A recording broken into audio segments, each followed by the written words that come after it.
नमस्कार बंधुरा आज के आमी आपनादेर देखाबो एकटी नतून रेसिपि बरबटी पोस्त। सेर जोन्नो कड़ाईते आमी प्रथमे खानिकटा तेल दिलाम एबं तार मध्य 100 থেকে 150 ग्राम मतो पेঁয়াজ कुचिए आमी ओई गरम तेलेर मध्य दिए दिलाम। पेঁয়াজটা एकटू खुलते दिए आमी नाड़ाचाड़ा करब। नाड़ाचाड़ा करते करते जखन पेঁয়াজটা एकटू हालका नरम होबे, बेशी दरकार नेই, सामान्य एकटू हालका नरम हलेই होबे, तखन आगे थेके केटे धुए रखा बरबटीगुलो एखाने 300 ग्राम मतो बरबटी आमी निয়েছি, সেগুলো কেটে ধুয়ে রেখেছিলাম এবং সেগুলো আমি কড়াইতে দিয়ে দিলাম। বরবটির ভেতরে অনেকটা না জল থাকে, সেই জন্য এর মধ্যে জল দেওয়ার প্রয়োজন নেই। পরিমাণ মতো নুন এবং পরিমাণ মতো আমি এর ভেতরে হলুদ দিয়ে দেবো। পরিমাণ মতো নুন আর হলুদ দিয়ে আমি সেটাকে খুন্তি দিয়ে বেশ খানিকক্ষণ নাড়তে থাকবো, কারণ ওই বরবটিতে যে জলটা আছে সেই জলটাকে আমাকে শুকিয়ে ফেলতে হবে। এবং মাঝে মাঝে আমি ওটার মধ্যে থালা চাপা দেবো, দিয়ে ঢাকা দেবো। ঢাকা দিলে আমার বরবটিটাও নরম হয়ে যাবে আর ভাজা ভাজাও বেশ হয়ে যাবে। বেশ কয়েকবার ঢাকনা দিয়ে ঢাকা দেবো এবং আবার খুলে দেবো এবং নাড়াচাড়া করে আবার ঢাকা দেবো।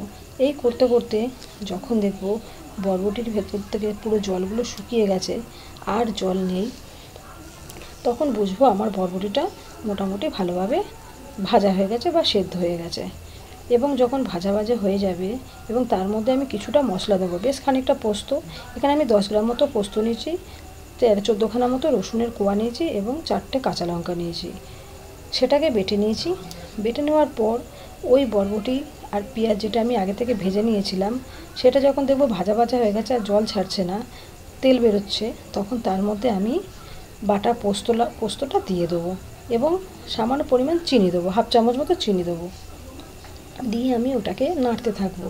নাড়াচাড়া করতে করতে যতক্ষণ না ওই রসুনের কাঁচা গন্ধটা যাবে আমি ততক্ষণ ওটাকে কষাতে থাকবো এবং কষাতে কষাতে দেখলেই বোঝা যাবে যে এটি হয়ে গেছে আর রসুনের গন্ধ বেরোচ্ছে না। বেশ 2-4 মিনিট 5 মিনিট মতো কষিয়ে নেবো।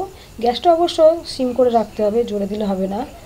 এবং এটা আপনারা গরম ভাতে খেয়ে দেখবেন, এত সুন্দর লাগে খেতে না। যদি রেসিপিটা আপনাদের ভালো লেগে থাকে তাহলে আমার চ্যানেলটিকে লাইক করবেন এবং একটি সাবস্ক্রাইব করবেন। ধন্যবাদ, আপনাদের অসংখ্য ধন্যবাদ আমার এই রেসিপিটি দেখার জন্য। এবার আমি দেখুন থালার মধ্যে দিয়ে নিয়েছি। পুরো রেসিপিটা আপনাদের দেখার জন্য অনেক ধন্যবাদ।